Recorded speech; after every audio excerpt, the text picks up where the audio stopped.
বাংলাদেশ জামাতে ইসলামী সাতবাড়িয়া ইউনিয়ন ২ নং ওয়ার্ডের সাধারণ সভা প্রীতি সমাবেশে প্রধান অতিথি বলেন, এই দেশে জামাতে ইসলামী মদিনার মতো ইসলামী শাসন প্রতিষ্ঠা করতে চায়। মানুষ যেন শান্তি সুখে তাদের অধিকার ফিরে পায়। ২০০০ পৌরসভা সভাপতি মাওলানা এম জমির আদনানের পরিচালনায় প্রধান অতিথি হিসেবে উপস্থিত ছিলেন চন্দনাইশ উপজেলা আমির মাওলানা কুতুবউদ্দিন, সেক্রেটারি মাওলানা আহসান সাদেক পারভেজ। দারুস পেশ করেন চট্টগ্রাম উপজেলার সাবেক আমির, চট্টগ্রাম দক্ষিণ জেলা শুরা ও ওলামা বিভাগ সদস্য মাওলানা আইয়ুব আলী, সহকারী সেক্রেটারি আব্দুল খালেক নিজামে,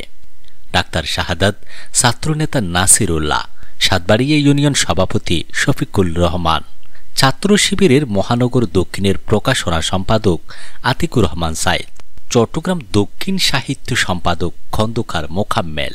চন্দনাইশ দক্ষিণের ছাত্র শিবিরের সভাপতি গোলাম কিবরিয়া, সাবেক ছাত্রনেতা মুজিবুর রহমান, ২ নং ওয়ার্ড সভাপতি ওমর ফারুক, সভাপতিত্ব করেন অ্যাডভোকেট নাসির, মাস্টার আবু বকর, রিদওয়ান রহমান, মান্নান, হাবিবুল্লাহ, শাওন সহ অসংখ্য নেতৃবৃন্দের উপস্থিতিতে দোয়া মোনাজাতের মাধ্যমে সভা কার্যক্রম সমাপ্তি ঘোষণা করেন।